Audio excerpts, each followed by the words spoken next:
С ритуален гроздобер в лозята си край град Съединение, Винпром Пещера обяви началото на тазгодишната есенна кампания. Компанията разполага със собствени масиви, разположени на площ от 15 000 декара. Пръв в лозята навлезе изпълнителният директор на компанията Иван Папазов, който отряза първата чепка грозде. Последваха го специалните гости.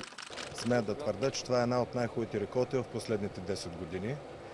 Винпром Пещера смятаме максимално да се възползваме от тази добра реколта и да изкупим около 30 000 тона грозде.